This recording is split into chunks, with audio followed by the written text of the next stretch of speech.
ये तो घोर अन्याय है। देखिए, पहली बात तो 5 साल अगर आप जेल में रह चुके हैं और आपका ट्रायल अभी शुरू भी नहीं हुआ और ट्रायल शुरू होने या ख़त्म होने के कोई आसार भी नहीं है, तो रूल ये है कि ऐसे केसेस में बेल दे दी जाएगी। लेकिन अनफॉर्चुनेटली सुप्रीम कोर्ट ने इस केस में ये नहीं माना।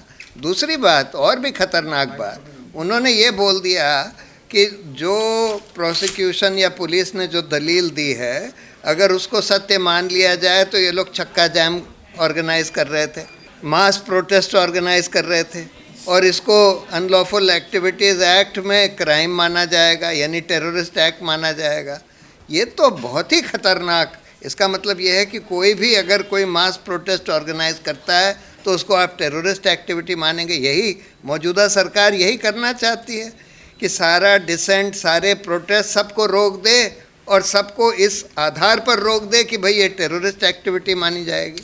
तो ये तो बहुत खतरनाक है। सर, इस फैसले के बाद आर्टिकल 21 भी प्रिवेल नहीं कर पाएगा बेल मांगने के आधार पे, तो क्या ये भी खतरे की घंटी देखेंगे? नहीं, ऐसा नहीं। देखिए, ये फैसला जो है मेरी राय में जो लार्जर बेंच के फैसले हैं इन इश्यूज पर बेल के मामले में, उनके खिलाफ है। देयरफॉर इस फैसले को रिव्यू होना पड़ेगा। तो जैसे दुष्यंत दवे ने भी बोला कि इसमें रिव्यू पिटिशन और फिर क्यूरेटिव पिटिशन फाइल होनी चाहिए, और इसमें क्यूरेटिव पिटिशन में हो सकता है सुप्रीम कोर्ट अपनी राय बदल ले। ये बिल्कुल एकदम बकवास जजमेंट है, बकवास ऑर्डर है, और सुप्रीम कोर्ट ये अगले दिन दूसरे जज कुछ और करें, ये कुछ और करें, इस तरह से नहीं। हमारे यहाँ वो है कॉमन लॉ। कॉमन लॉ का मतलब है एक ही तरह का सिद्धांत सब पे लागू होगा। यहाँ पे सिद्धांत भी बदलते जा रहे हैं। 2 जजों का बेंच कुछ और कर रहा है, दूसरे 2 जजों का बेंच कुछ और कर रहा है। इससे बू आती है कि अंदर से कहीं ना कहीं सिस्टम सड़ चुका है। इसको ठीक और रेक्टिफाई करने की ज़रूरत है।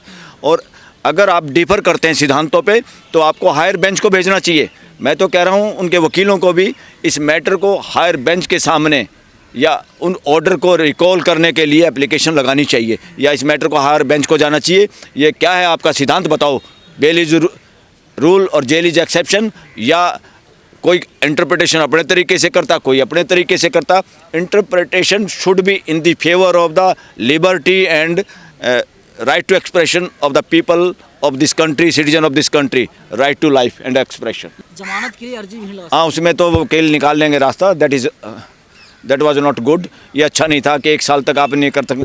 अब तक तो ये करते थे कि जमानत नहीं होगा, अभी कोर्ट बताएगी कि कितने दिनों तक और बंद रहेंगे, आप एप्लीकेशन भी नहीं लगा सकते। इस तरह का जूरिस्प्रूडेंस इंडिपेंडेंट देश में, डेमोक्रेटिक कंट्री में, रूल ऑफ लॉ के कंट्री में फैसला करना, that is not good, totally wrong on the part of the supreme court of India. फिर हम तो पहले से कह रहे हैं कि जमानत ना मिलना गलत है, टोटली रॉन्ग है। इस देश के नागरिकों को आप आतंकवादी कह के, और आपके अंदर हिम्मत नहीं, अगर वो आतंकवादी होते तो आपके पास पूरी फौज है ना, इंटेलिजेंस एजेंसी है ना, उनको तो सबसे बड़ा गद्दार और देश का दुश्मन मान रहे हैं आप। तो आपकी पुलिस, आपकी इंटेलिजेंस एजेंसी क्या कर रही है? इतने दिन में भी सबूत नहीं जुटा पाए। अगर तुम 5 साल एक केस के सबूत नहीं जुटा पाए, ट्रायल नहीं शुरू कर पाए, तो तुम देश के लिए खतरनाक हो। तो देश सुरक्षित हाथों में ही नहीं है, जो सरकार में लोग बैठे हुए हैं। और इस बहाने को सुन के सुप्रीम कोर्ट अगर जमानत ना दे, मैं इसको टोटली कॉन्स्टिट्यूशन के विरुद्ध और देश में न्यायिक प्रणाली को खोखला बनाने जैसा समझता हूँ। प्राइमा फेसी केस है, सुप्रीम कोर्ट ने मान लिया इस बात में। प्राइमा फेसी केस क्या होता है, उसके अंदर भी इंग्रेडिएंट्स होते हैं, यानी किस वजह से वो प्राइमा फेसी है। उन बातों पे जाया जाए तो ये कोई प्राइमा फेसी नहीं। As per me, as an advocate, और मैक्सिमम से आप यहाँ पूछ लो, सर्वे करो, इस धरती का एक भी इंसान किसी भी कोने में बैठा हो, पूरी धरती के लोगों के लिए आवाज़ उठा सकता है। जिन्होंने आवाज़ उठाई, हम स्वागत करते हैं उनका, और उन्होंने सही आवाज़ उठाई है। और ये मेयर ने आवाज़ उठाई है, अच्छी आवाज़ उठाई। मदनानी को मैं अप्रिशिएट करता हूँ, वो बहादुर आदमी है, ईमानदार आदमी है। उसमें वो दम है कि वहाँ के राष्ट्रपति को, जिस राष्ट्रपति को लोग इतना वो मानते हैं, जो किसी को भी कुछ भी बोलता है, उसके सामने भी उसने बात कही कि तुमने जो वेनेजुएला का राष्ट्रपति को पकड़ के लाया वो गलत है।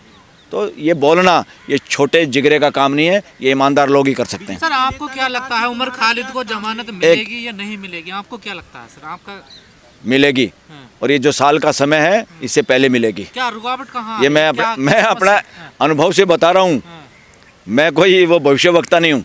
जो साल का समय रखा है सुप्रीम कोर्ट ने, उससे भी पहले होगी उमर खालिद की जमानत। यस। बीजेपी के नेता क्या करें, दूसरे देश के लोग इंटरफेयर कर रहे हैं। तो बीजेपी आरएसएस क्या करी है? अमेरिका में आरएसएस के संगठन बना रहे हैं, दुनिया के देशों में है, दुनिया के देशों से पैसा ले रहे हैं। जो यहाँ के लोग वहाँ रहते हैं, वहाँ के नागरिक हैं और चंदा दे रहे हैं आरएसएस को, उसके संगठनों को। क्या करें लोग? औरों के चंदे पे बैन लगा दिया और ऑर्गेनाइजेशन पे। वसुदेव कुटुंबकम के ठेकेदार बनते हो और बातें छोटी करते हो। इस धरती का कोई भी आदमी एक के साथ अपराध पूरी मानवता के साथ अपराध है, अगर किसी के साथ अन्याय हो रहा तो। सर एक और मामले में अरविंद दे को जमानत मिल जाती है इसी ग्राउंड पे कि उनकी डिटेंशन पनिशमेंट बनती जा रही है।